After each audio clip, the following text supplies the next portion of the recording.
بسم اللہ الرحمن الرحیم۔ السلام علیکم دوستو، 1390 تک دنیا کی دو طاقتور ریاستیں، جن میں سے ایک سلطنت عثمانیہ اور دوسری تیموری سلطنت تھی، اپنا اثر و رسوخ دنیا کے ایک بڑے حصے پر قائم کر چکی تھیں۔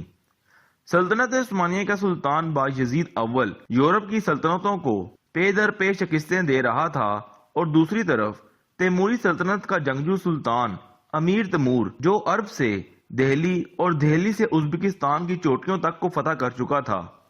جب ان دونوں سلطانوں کا آمنا سامنا ہوا تو پہلے سلطنت عثمانیہ اور کچھ عرصے بعد تیموری سلطنت کے بھی ٹکڑے ٹکڑے ہو گئے۔ باجزید اول کے عثمانی سلطنت کا سلطان بننے کے بعد عثمانی سلطنت یورپ اور اناطولیہ کے واضح حصے تک پھیل چکی تھی، جس کو سنبھالنے اور منظم کرنے کے لیے تجربہ اور وقت درکار تھا۔ باجزید اول نے یورپ کی سرحد پر امن قائم کرنے کے لیے سب سے بڑی سلطنت سربیا، جسے عثمانی ترکوں نے ایک جنگ میں طریق ساتھ شکست دی تھی، اسی سلطنت کی شہزادی سے شادی کر کے امن قائم کر لیا۔ باجزید کو اب مشرق میں موجود مسلم ریاست، جس کا نام سلطنت کرمانیہ تھا، ان سے بہت خطرہ تھا، کیونکہ کرمانیہ سلطنت کو مکہ مدینہ پر حکومت کرنے والی مملوک سلطنت کی حمایت حاصل تھی۔ حالات کے پیش نظر باجزید اول نے کرمانیہ سلطنت کے امیر علاؤ الدین سے اپنی بہن کی شادی کر دی۔ اس حکمت عملی سے یورپ میں تو امن قائم ہو گیا، لیکن کرمانیہ کو باجزید اطاعت گزار ریاست نہ بنا سکا۔ جب باجزید سمندر پار یورپ میں ہنگری سے جنگ کی حالت میں تھا تو کرمانیہ سلطنت کے امیر علاؤ الدین نے عثمانی ترکوں کے کچھ علاقوں پر قبضہ کر لیا اور بعد ازاں کردوں کی ایک ریاست جرمیان پر بھی قبضہ کر لیا۔ جب بایزید کو اس کی خبر ہوئی تو وہ کرمانیہ کے خلاف جنگ کے لیے میدان میں اتر آیا اور علاؤ الدین کو عبرتناک شکست دی۔ اس جنگ میں علاؤ الدین فرار ہونے میں کامیاب ہو گیا، لیکن اس کے دو بیٹے محمد اور علی کو عثمانیوں نے گرفتار کر لیا۔ اس جنگ کے باعث معلوم یہ ہوتا تھا کہ کرمانیہ کی سلطنت ختم ہو جائے گی، لیکن آج کے ازبکستان سے ایک ایسا طوفان اٹھا جس نے سلطنت عثمانیہ کا اپنا وجود خطرے میں ڈال دیا۔ اس طوفان کا نام تیمور لنگ تھا۔ امیر تیمور ایک جنگجو سردار تھا، جس نے جنگی مہارت سے سمرقند پر قبضہ کر لیا اور اسے اپنا دارالخلافہ بنا کر اپنی سلطنت کو ازبکستان، پاکستان، بھارت، افغانستان اور ترکی کی سرحدوں اور ایران تک وسیع کر دیا۔ امیر تیمور 40 سے زیادہ ریاستوں اور ممالک فتح کر چکا تھا، جبکہ خوف امیر تیمور کا ایک بڑا ہتھیار تھا۔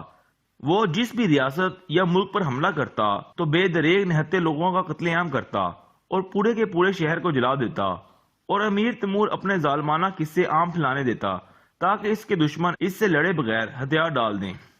1399 کے آخر تک تیموری سلطنت کی سرحدیں سلطنت عثمانیہ کو چھونے لگی تھیں۔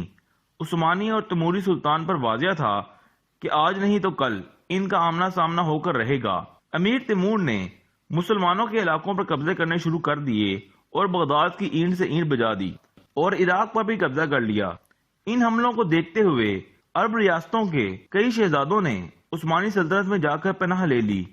اسی طرح اناطولیہ کے کچھ مسلمان ترک سردار، جن کے علاقوں پر عثمانیوں نے قبضہ کر لیا تھا، امیر تیمور کے پاس جا کر پناہ گزیر بن گئے، اور جیسا کہ ایک دوسرے کے دشمنوں کو پناہ دینا جنگ کو ہوا دینے کے برابر تھا، تو دونوں ایک دوسرے کو تباہ کرنے کے لیے سازشیں کرنے لگے۔ امیر تیمور نے قاصدوں کے ذریعے باجزید کو ایک خط ارسال کیا، جس میں لکھا کہ جو علاقے ان ترک سرداروں سے چھینے گئے ہیں اسے فوراً واپس کر دو، ورنہ میں اللہ کا عذاب بن کر تم پر ٹوٹ پڑوں گا۔ جس سے باجزید غصے میں آ گیا اور اس کے قاصدوں کو دربار سے نکلوا دیا اور ان کی داڑیاں بھی کٹوا دیں۔ یہ عمل جنگ کو دعوت دینے کے مترادف تھا۔ دوسری طرف باجزید کو یہ خبر پہنچی کہ سلطنت مملوک امیر تیمور کے ساتھ مل کر سلطنت عثمانیہ پر چڑھائی کرنے کی تیاری کر رہی ہے۔ اس خبر کے ملنے پر سلطان باجزید نے امیر تیمور کو ایک خط لکھا، جس میں بہت سخت الفاظ کا استعمال کیا گیا۔ جب یہ خط امیر تیمور کے پاس پہنچا تو جنگ یقینی ہو چکی تھی، اور یورپ کے عیسائی جو پہلے عثمانیوں سے عیسائی مسلمانوں کے نام پر جنگ کر رہے تھے، امیر تیمور کو خط ارسال کرنے لگے کہ ہم اس جنگ میں آپ کا عثمانیوں کے خلاف ساتھ دیں گے۔ امیر تیمور نے سلطنت عثمانیہ کی طرف حرکت شروع کر دی اور سیواس کا قلعے کا محاصرہ کر لیا۔ جب باجزید کو اس کی خبر ملی تو اس نے اپنے بیٹے ارطغرل کو ایک بڑے لشکر کے ساتھ امیر تیمور سے بدلہ لینے کے لیے روانہ کیا۔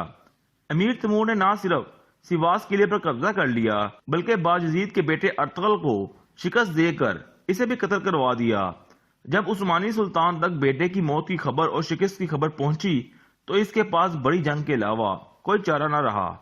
اس وقت باجزید قسطنطنیہ کے محاصرے پر تھا اور عثمانیوں سے ان کے علاقے چھن جانے کو نظر انداز نہیں کیا جا سکتا تھا۔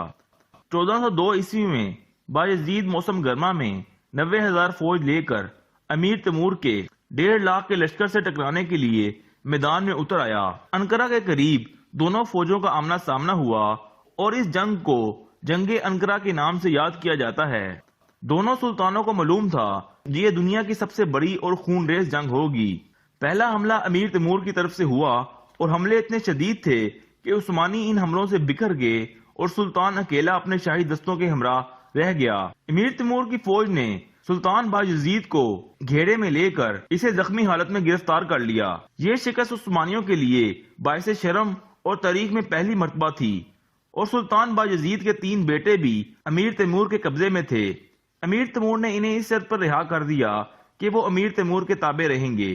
باجزید ایک بہت بڑا فاتح تھا، وہ یہ تذلیل برداشت نہ کر سکا اور چند ماہ کے عرصے میں ہی دنیا فانی سے چل بسا، اور اس کے چند عرصے کے بعد 1405 عیسوی میں امیر تیمور بھی اس دنیا سے چل بسا اور اس کی سلطنت بھی ٹکڑوں میں بٹ گئی، اور سلطنت عثمانیہ بھی باجزید کے بیٹوں کے درمیان بہت سے ٹکڑوں میں بٹ چکی تھی، لیکن عثمانی سلطنت ختم نہ ہوئی۔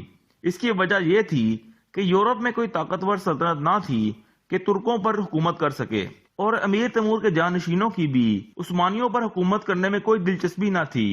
اسی وجہ سے باجزید کے 4 بیٹے محمد اول، سلمان، عیسیٰ اور موسیٰ کے درمیان 11 برس تک 1402 سے 1413 تک جنگیں جاری رہیں۔